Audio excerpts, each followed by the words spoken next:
আসসালামু আলাইকুম রহমতুল্লাহি ওবরকাতুহু। সম্মানিত দর্শক, বাংলাদেশের রাজনীতিতে চীন ইদানিংকালে খুবই গুরুত্বপূর্ণ হয়ে পড়েছে। কেবল বাংলাদেশ নয়, পাক ভারত উপমহাদেশের রাজনীতিতে এই মুহূর্তে চীন পরাশক্তি।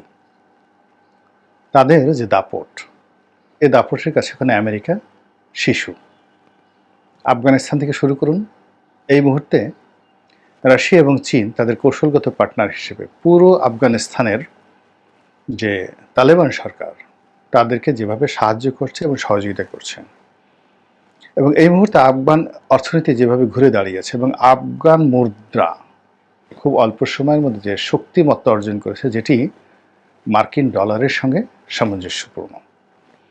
তারা যে সকল মেগা প্রজেক্ট হাতে নিয়েছে, যেগুলো আমেরিকা আফগানিস্তানের মাটিতে থেকে কল্পনাও করতে পারত না, সেই মেগা প্রজেক্টগুলো, সেটা সেচ, ইরিগেশন এবং সড়ক যোগাযোগ ব্যবস্থা, এই পুরো প্রকল্পগুলো, বিদ্যুৎ থেকে শুরু করে আরও অনেক কিছুতে তাদের যে অবিস্মরণীয় সফলতা, এই সফলতার পেছনে চীনের গুরুত্বপূর্ণ হাত আছে।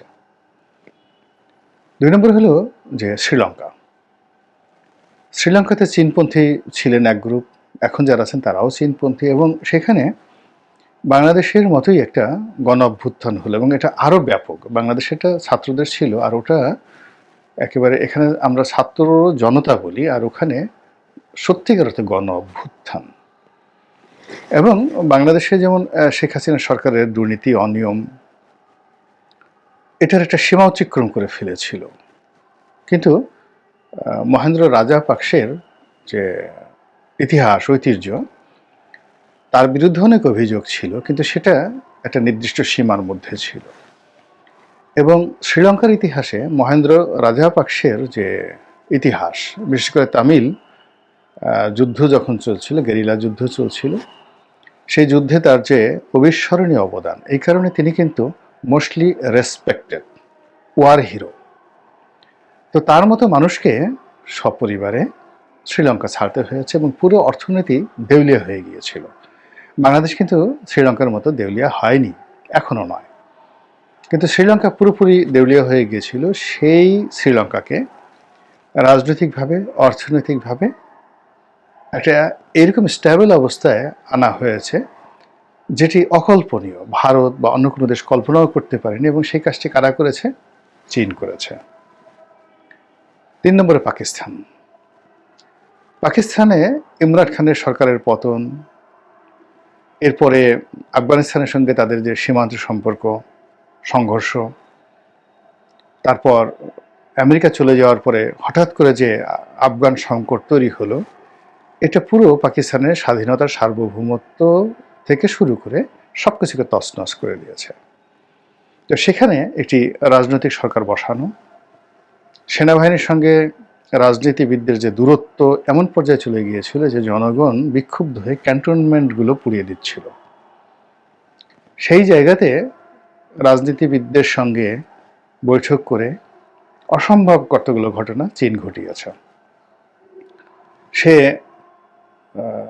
চিরশত্রু নওয়াজ শরীফের দল এবং বেনজির ভুট্টো, আসিফ আলী জারদারের দল, পাকিস্তান পিপলস পার্টি, এবং ডিজেল মাওলানা হিসেবে খ্যাত ফজলুর রহমানের দল, এই 3টি দলকে একই প্ল্যাটফর্মে নিয়ে এসেছে এবং সেনাবাহিনীর সঙ্গে তাদের একত্র করে একটা কোয়ালিশন সরকার চীন গঠন করে দিয়েছে, এবং পাকিস্তান এখন স্ট্যাবল, সব দিক থেকে স্ট্যাবল। গেল পাকিস্তান। এরপর আসে নেপাল বলতে এটাকে মনে হতো ভারতের একটা অঙ্গরাজ্য, ভীষণ রকম অঙ্গরাজ্য। সেই অঙ্গরাজ্যটিকে ভারতের কবল থেকে মুক্ত করে এখন সেটাকে ভারতের জন্য একটি বিস্ফোরা হিসেবে তৈরি করে ফেলা হয়েছে, এবং সেটা করেছে চীন। এবং সেখানে কোনো ভারত নেই, কোনো আমেরিকা নেই, কোনো ইউরোপ নাই। এটি এখন মনে হচ্ছে যে চীন এবং নেপাল একই মায়ের পেটের ভাই, 2 ভাই অথবা ভাই বোন। এবং এখন নেপাল ভারতকে ধমক দেয়, তার সাথে যুদ্ধ করতে চায়, এবং সীমান্তে সরাসরি ভারতের যে সেনাবাহিনী তাদের উপর গুলি করে দেয়। গেল নেপালের কথা। এরপর আসেন মায়ানমার। মায়ানমারকে শান্তিং দেওয়ার জন্য, মায়ানমারকে শেষ করে দেওয়ার জন্য একটা আলাদা অ্যাক্ট তৈরি করা হয়েছে, বার্মা অ্যাক্ট। আমেরিকা মায়ানমার এটা পশম স্পর্শ করতে পারেনি। আমাদের ডক্টর মোহাম্মদ ইউনূসের অনেক আগে সেখানে তাদের এজেন্ট সুসিকে নিয়োগ করা হয়েছে, তাকে নোবেল পুরস্কার দেওয়া হয়েছে, কিন্তু কিছুই করতে পারেনি। সুসি আগেও জেল খেটেছে, এখন আবার জেলে আছে। মায়ানমারে 4 থেকে 5টি গ্রুপ যুদ্ধ করছে সেনাবাহিনীর সঙ্গে। প্রায় সবার সঙ্গেই চীন সমপর্যায়ের সম্পর্ক রেখে চলছে। সরকারের সাথেও আছে, বিরোধী পক্ষের সাথে আছে, এবং সেখান থেকে কুইট ইন্ডিয়া, ইন্ডিয়াকে আউট করে দেওয়া হয়েছে। এবং ইন্ডিয়ার যে বিশাল বিশাল ইনভেস্টমেন্ট ছিল, পুরো জায়গার থেকে চীন তাদের কৌশল প্রয়োগ করে উঠিয়ে দিয়েছে। এরপরে আসুন মালদ্বীপে। মালদ্বীপে তো চীনা রাজত্ব, এবং সেখানে ভারতের আর্মিকে তাড়িয়ে দেওয়া হয়েছে, এবং সেখানে ছোট্ট একটা দ্বীপ রাষ্ট্র, আমাদের একটা ইউনিয়নের মতো। আমার যে নির্বাচনী এলাকা গলাচিপা 10 মিনা, ঠিক এতটুকু এলাকা পুরো মালদ্বীপ। তো সেই মালদ্বীপের যিনি প্রেসিডেন্ট হলেন mister Muizzu, he is so powerful. Narendra Modi আসলেন মালদ্বীপ ভ্রমণ করার জন্য, আর তিনি চলে গেলেন চায়নাতে। এর চেয়ে অপমাননা থাকে? ধরুন বাংলাদেশে এলেন নরেন্দ্র মোদী ইউনূস সাহেবের সাথে দেখা করার জন্য, তো তিনি চলে গেলেন প্যারিসে ইউনূস সাহেব, বা চীনে, আর ওনার প্রেস সেক্রেটারি তাদের সঙ্গে নরেন্দ্র মোদী বৈঠক ঠৈঠক করে চলে গেলেন। ঠিক সেম ঘটনা মালদ্বীপে ঘটেছে, এবং এত অপমানের পরেও ভারত মিস্টার মইজুর সঙ্গে এবং মালদ্বীপের সঙ্গে সম্পর্ক রক্ষা করার জন্য মরিয়া হয়ে যত ছোট হওয়া দরকার তাই হচ্ছে। এত বড় লম্বা যে ভূমিকাটি টানলাম সেটা হলো, সাম্প্রতিক সময় এশীয় রাজনীতিতে, আমি যদি এশিয়ার অন্যান্য দেশে যাই, মিডল ইস্টে যাই, আপনাদেরকে 1 ঘন্টা আমি এই চীনের সফলতার কথা বলতে পারবো। আমি শুধু দক্ষিণ পূর্ব এশিয়াতে এই সফলতার কথাগুলো বললাম এই কারণে যে এখন এই বাংলায় চীন সর্বশক্তি নিয়োগ করেছে। এখানে যে কোনোভাবে হোক তারা বাংলাদেশে তাদের আধিপত্য কায়েম করতে চায়, প্রভুত্ব কায়েম করতে চায়, এবং এই বাংলাদেশের ভূমি ব্যবহার করে তারা আমেরিকাকে এবং ভারতকে একটা উচিত শিক্ষা দিতে চায়। এবং এখানে চীন খুব সুকৌশলে যেভাবে শেখ হাসিনাকে পচিয়েছে, যেভাবে আওয়ামী লীগকে পচিয়েছে, সেখান থেকে আওয়ামী লীগের ফিরতে কতটা সময় লাগবে এটা প্রশ্ন সাপেক্ষ বিষয়। ফিরতে পারবে কিনা দ্বিতীয় প্রশ্ন। আর শেখ হাসিনা এবং তার যে পরিবার, শেখ পরিবারের যে রাজনীতি বাংলাদেশে কিভাবে পুনর্বাসিত হবে, এটি গবেষণার বিষয়। এবং এই পুরো কাজের সঙ্গে চীনের একটা বিরাট লং টার্ম একটা শান্ত মন, শান্ত মস্তিষ্কের একটা যাকে বলা হয় গ্রাউন্ড ওয়ার্ক ছিল। চীন অনেস্টলি চেয়েছিল শেখ হাসিনাকে সাহায্য করার জন্য, আর সেটা 2018 সন থেকে। এবং 2018 সনের যে নির্বাচনটা, এটা কিন্তু ভারত যেভাবে চেয়েছে, শেখ হাসিনা যেভাবে চেয়েছে সেভাবে হয়নি। শেখ হাসিনা এবং ভারতের যে প্রেসক্রিপশন সেটা ছিল যে বিএনপিকে 80 থেকে 90টি সিট দেওয়া হবে, এবং অন্যান্য দল মিলে 100-র মতো সিট থাকবে, আর বাকি 200 সিটে আওয়ামী লীগকে পাশ করে আনা হবে।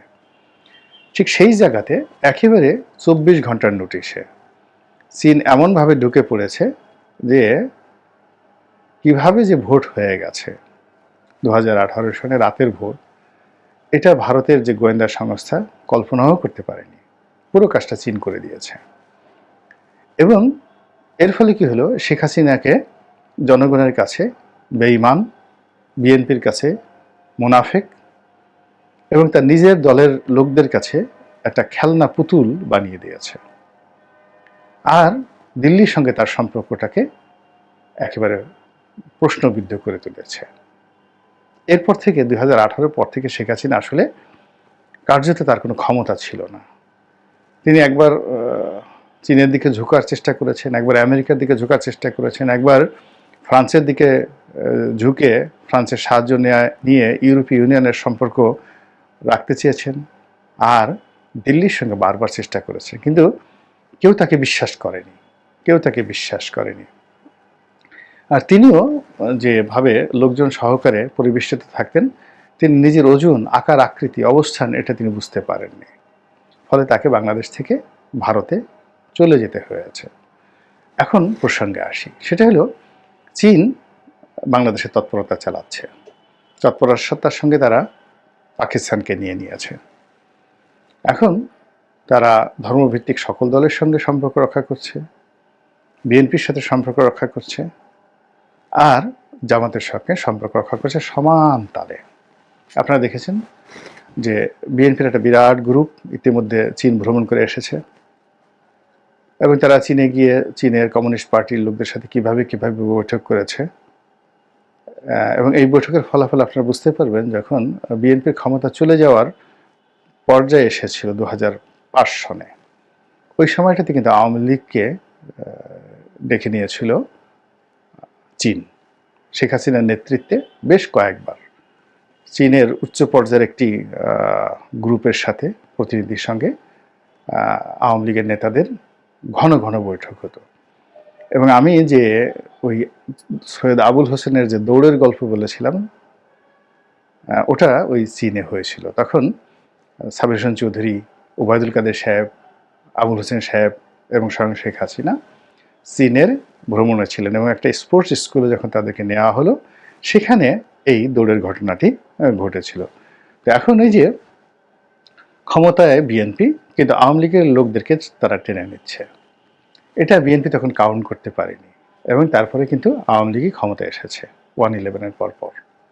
আবার এখন ধরুন ডক্টর মোহাম্মদ ইউনূস ক্ষমতায় আছে, কিন্তু এখন তারা আওয়ামী লীগের লোকদেরকে বাদ দিয়ে বিএনপির লোকদেরকে চীন ভ্রমণে নিয়ে যাচ্ছে, আবার জামাতের লোকদেরকেও চীন ভ্রমণে নিয়ে যাচ্ছে, এবং it's a very dangerous game. এবং আপনারা নিশ্চিত থাকেন যে আগামীতে যদি চীন চায় জামাত ক্ষমতায় আসবে, যে কোনো ফর্মে, যে কোনো মূল্যে, যে কোনো স্ট্রাকচারে জামাতি ক্ষমতায় আসবে।